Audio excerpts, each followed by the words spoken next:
비가 내렸다. 계절이 바뀌는 소리도 없이 궐 안은 조용했다. 여리는 궁으로 돌아왔지만 눈빛은 마치 여전히 숲속을 헤매는 듯 불안정했다. 강철이와의 첫 입맞춤 이후 잠시나마 평온해질 줄 알았던 그녀의 마음은 그날 밤 다시 깨어난 꿈속의 속삭임으로 산산이 부서졌다. 다시 열려야 해, 나를 꺼내줘. 그 봉인은 거짓이다. 팔척귀의 목소리였다. 단지 환청이라 넘기기엔 여리의 가슴 안쪽이 서서히 타들어가고 있었다. 강철이는 그런 여리를 가만히 지켜보았다. 비비는 그의 곁에 다가와 속삭였다. 그 아이 점점 저편으로 끌려가고 있어. 무슨 말이야? 몸은 이곳에 있지만 혼은 아니다. 내가 그녀를 지켰다 생각했던 그 순간조차 팔척귀는 틈을 만들어냈어. 넙덕이 죽으며 남긴 틈. 강철이는 한순간 주먹을 쥐었다. 그리고 자신도 알 수 없는 불안이 등을 타고 올라왔다. 그 시각 왕은 비밀리에 풍산을 다시 불렀다. 팔척귀의 움직임이 다시 시작되었다는 징조가 궐 안 곳곳에서 포착되고 있었기 때문이다. 궁궐 안에 새긴 억제의 주술이 약해지고 있다는 감식이 있었다. 풍산은 말했다. 그 아이를 곁에 두는 한 봉인은 오래가지 못합니다. 무녀를 다시 궐 밖으로 보낸다는 말인가? 아니옵니다. 강철이 그 아이 곁을 떠나야 합니다. 왕은 망설였다. 그리고 마침내 입을 열었다. 강철이는 지금껏 누구보다 충직했습니다. 무녀를 떠나게 할 수는 없소. 둘 모두 내 백성입니다. 풍산의 눈빛이 흔들렸다. 그리고 그는 작게 중얼거렸다. 둘 중 하나는 사라져야 봉인이 완성됩니다. 그리고 그날 밤 여리는 사라졌다. 다시 그녀가 남긴 건 단 하나. 손에 쥐고 있던 찢긴 부적의 조각이었다. 그 안에는 희미하게 붉은 피가 묻어 있었고 마치 누군가를 향한 저주인지 축복인지 모를 기운이 번지고 있었다. 강철이는 절규했다. 여리야, 다시는 너를 혼자 두지 않겠다고 했잖아. 그리고 그 순간 궁 바깥 버려진 산기슭의 제단. 여리는 다시 그곳에 서 있었다. 그녀의 앞에는 헤일불을 가슴에 품은 풍산의 부하 회백이 무릎을 꿇고 있었다. 그들이 봉인을 어겼습니다. 이제 당신이 결단을 내리셔야 합니다. 여리는 입을 열지 않았다. 하지만 그녀의 눈빛 속에는 결의가 서려 있었다. 다 끝내겠습니다. 이무기도, 팔척귀도. 그리고 그녀는 입술을 앙다물고 마지막으로 속삭였다. 제 아내의 목소리까지도. 궁의 가장 깊숙한 곳, 바람도 잠드는 금지된 장소. 그곳은 오직 왕만이 홀로 찾는 비밀의 정각이었다. 여리의 납치 이후 이정의 얼굴은 며칠째 굳어 있었다. 강철이가 조용히 문 앞에 다가서자 문 안쪽에서 이정의 낮은 목소리가 흘러나왔다. 귀신에게조차 침묵을 강요하는 이 나라에서 내가 믿을 자가 누군 줄 아느냐. 그 말에 강철이는 문을 열고 들어섰다. 이정의 손엔 오래된 목간 하나가 들려 있었다. 거기에는 선왕의 마지막 혼절 직전 남긴 말이 적혀 있었다. 붉게 번진 피로 새겨진 세 글자, 팔척귀. 이미 알고 계셨군요. 강철이가 말했다. 알면서도 말하지 않았지.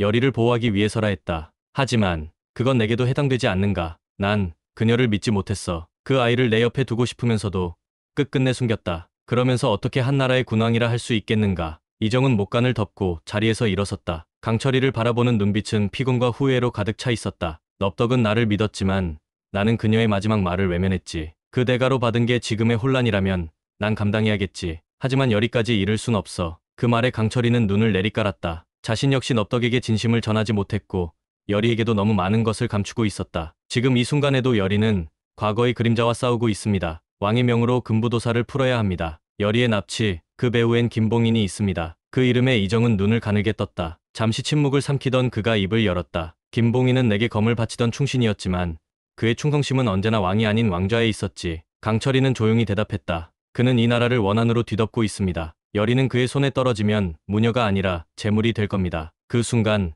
문 밖에서 급한 발걸음이 들려왔다. 금부도사의 장이 허겁지겁 들이닥쳐 외쳤다. 전하, 대비마마께서 실종되셨습니다. 방 안엔 피로 그려진 이상한 문양이. 강철이와 이정의 눈이 동시에 번뜩였다. 대비의 실종. 그것은 단순한 궁중의 불미스러운 사건이 아니라 팔척귀가 또다시 움직이고 있다는 증거였다. 이정은 즉시 명했다. 왕명을 전한다. 대비의 행방을 찾아 궁 전체를 봉쇄하고 금부도사와 왕실 호위대를 총동원하라. 그리고 강철이 내게 마지막 명을 내리겠다. 여리를 반드시 찾아라. 그녀는 이 나라의 마지막 희망이다. 강철이는 고개를 숙였다. 전하의 뜻을 받들겠습니다. 이번엔 어떤 대가를 치르더라도 그녀를 잃지 않겠습니다. 그의 눈동자에는 더는 흔들림이 없었다. 그것은 하나의 맹세이자 다시는 같은 실수를 반복하지 않겠다는 결의였다. 그리고 동시에 어둠 속에서 웃고 있는 자가 있었다. 김봉인. 그는 대비의 피로 새로운 봉인을 그리고 있었다. 주술의 피, 넙덕의 혼, 그리고 여리의 피로 완성될 마지막 의식. 팔척귀는 단지 시작일 뿐이었다. 그는 중얼거렸다. 무녀는 피로 다시 깨어날 것이며 왕좌는 새 피를 원한다. 널 위한 왕국이다.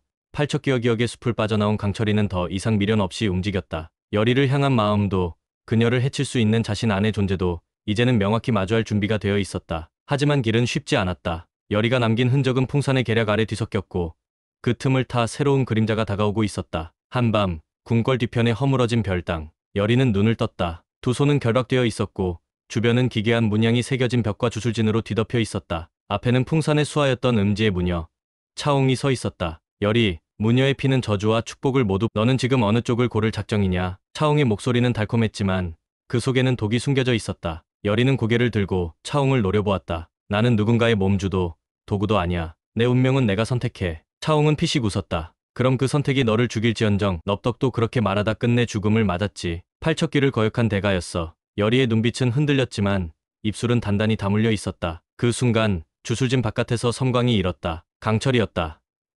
여리, 붉은 파동이 번지고 강철이의 몸에서 오랜만에 이무기의 기운이 퍼져나왔다. 그는 차홍을 향해 단숨에 달려들었다. 주술진은 갈라지고 묶여있던 여리의 결박도 풀려났다. 그러나 차홍은 마지막 카드를 꺼내들었다. 그녀가 날린 부적 하나가 허공을 가르자 굴깊숙한 곳에서 검은 기운이 피어올랐다. 이건 팔척귀? 하지만 뭔가 달랐다. 그 모습은 분명 팔척귀였으나 동시에 또 다른 존재였다. 찢긴 영혼이 합쳐져 만들어진 괴물. 차홍은 중얼거렸다. 이건 너와 강철이 그리고 넙덕의 모든 과거가 만들어낸 그림자야. 너희가 피하지 못한 죄와 상처로부터 태어난 새로운 존재. 강철이는 여리 앞을 막아섰다. 그리고 조용히 말했다. 이번엔 내가 끝낸다. 그는 자신의 가슴에 박힌 부적을 꺼내어 부쉈다. 그 순간 그의 몸에서 퍼져나온 푸른 빛이 그림자를 에워쌌고 동시에 여리의 손에도 붉은 빛이 일기 시작했다. 두 사람의 힘이 합쳐지며 괴물은 서서히 밀려났다. 그러나 마지막 순간 괴물은 비웃듯 중얼거렸다. 너희가 아무리 진실을 쫓고 운명을 바꾸려 해도 아직 끝난 것이 아니다. 너희 중 누군가는 반드시 대가를 치러야 해. 그 말과 함께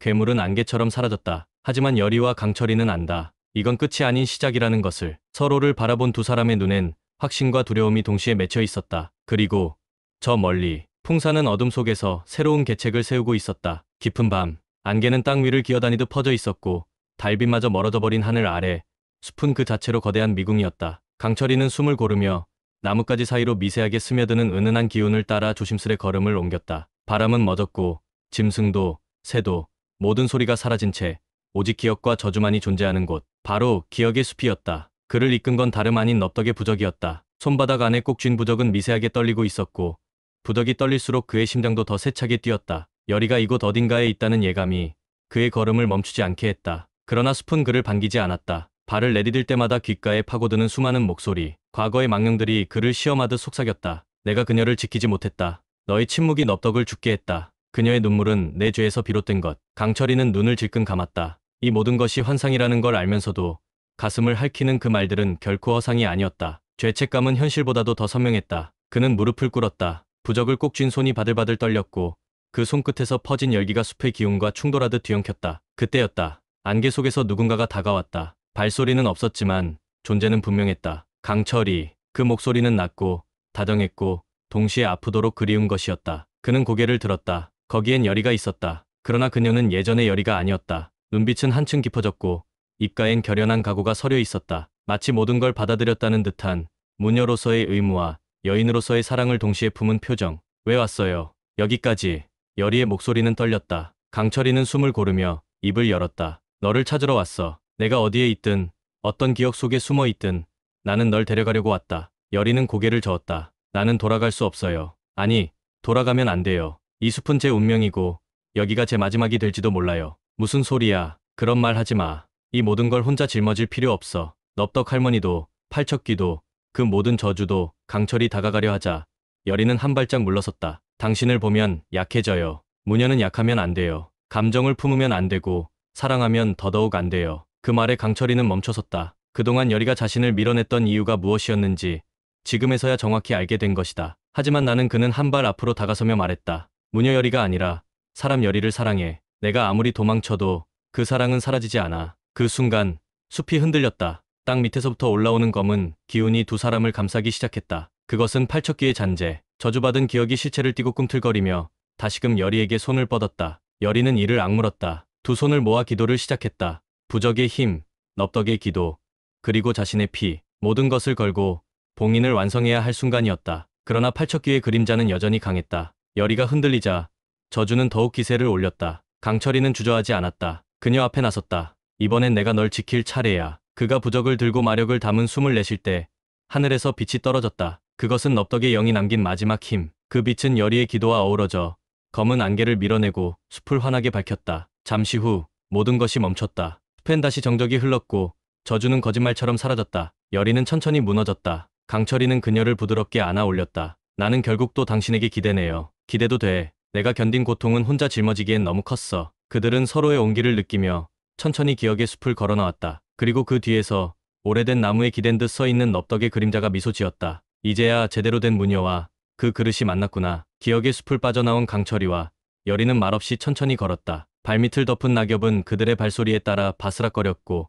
은빛 달빛은 두 사람의 어깨 위로 부서졌다. 시간이 멈춘 듯 고요했지만 그들의 마음속엔 오랜 혼란과 분노, 죄책감이 한 겹 한 겹씩 벗겨지고 있었다. 여리는 한참을 침묵하다가 입을 열었다. 그 숲 안에서 할머니의 순결을 느꼈어요. 처음으로 그녀가 저에게 무녀가 아닌 손녀로 말을 걸어준 것 같았어요. 강철이는 조용히 고개를 끄덕였다. 넙덕 어르신도 그걸 바랐을 거야. 무녀로 살아야만 했던 삶에서 너를 단지 여리로 기억하고 싶었겠지. 여리는 멈춰섰다. 그리고 강철이를 올려다봤다. 당신은 두 번이나 날 구했어요. 이무기 강철이로도 윤갑으로도. 그런데 왜 아직도 저는 당신을 다 받아들이지 못하는 걸까요? 강철이는 잠시 생각에 잠기더니 말했다. 그건 너 자신에게 실망하지 않으려 애쓴 거겠지.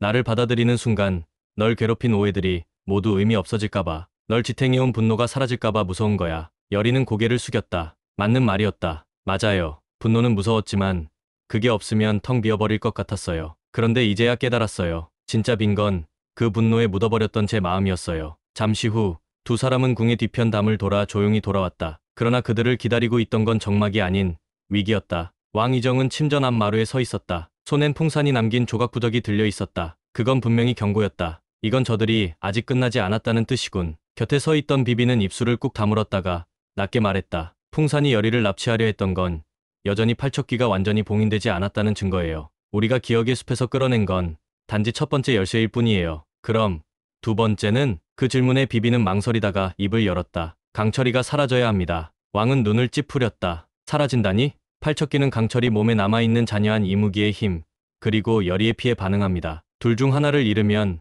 봉인은 영원히 완성될 수 있어요. 이건 균형이에요. 왕은 망연히 고개를 떨궜다. 무녀와 이무기 운명적으로 서로를 끌어당기면서도 끝내 함께 있을 수 없는 구조. 같은 시각 여리는 침전 안에서 넙덕이 남긴 마지막 노트를 펼쳐보고 있었다. 거기엔 붓글씨로 짧은 글귀가 적혀 있었다. 모든 것은 피로 기록된다. 하지만 사랑은 피보다 더 강하다. 그녀는 책장을 덮었다. 강철이를 바라보며 미소 지었다. 할머니는 우리를 다 알고 계셨어요. 강철이는 잠시 말이 없었다. 그러다 문득 그녀의 손을 잡았다. 지금이라도 도망갈래? 이 궁을, 이 저주를, 모든 운명을. 여리는 고개를 저었다. 아니요. 이제는 피하지 않을래요. 당신과 함께 끝까지 가볼 거예요. 그 순간 하늘의 낮은 천둥이 울렸다. 이는 새로운 폭풍의 전조였다. 그리고 마지막 장면. 밤이 깊은 어딘가 풍사는 어두운 동굴 속 밀랍 인형 같은 존재를 앞에 두고 있었다. 그의 앞에 앉아있는 사람은 뜻밖에도 최원우였다. 그 아이는 넙덕의 손녀고 강철이는 이무기. 이제 당신의 복수는 완성됐습니다. 최원우는 가면을 벗었다. 그 얼굴에는 오랜 증오가 가득했다. 이제 마지막이다. 왕조도 무녀도 모두 끝내야 할 시간이야. 팔척귀가 봉인되지 않은 마지막 진을 항아리 위로 검은 기운이 피어오르고 있었다. 모든 것은 피로 기록되지만 사랑은 피보다 강하다. 귀궁 10화 내피셜은 기억의 숲에서 시작된 용서와 각성의 여정이었습니다. 여리는 자신 안의 두려움과 마주했고 강철이는 죄책감을 넘어 여리를 위한 진심을 꺼냈습니다. 하지만 그들을 노리는 악은 아직 끝나지 않았죠. 다음화 귀궁 11화에서는 팔척귀의 진정한 몸주 그리고 최원우의 계획이 본격적으로 실행됩니다. 강철이 과연 진짜 봉인이 되어야만 하는 걸까요? 여리와 강철이 끝까지 함께할 수 있을까요? 궁금하시다면 좋아요와 구독, 알림 설정까지. 감정을 읽는 드라마 내피셜 채널 드로디였습니다. 감사합니다.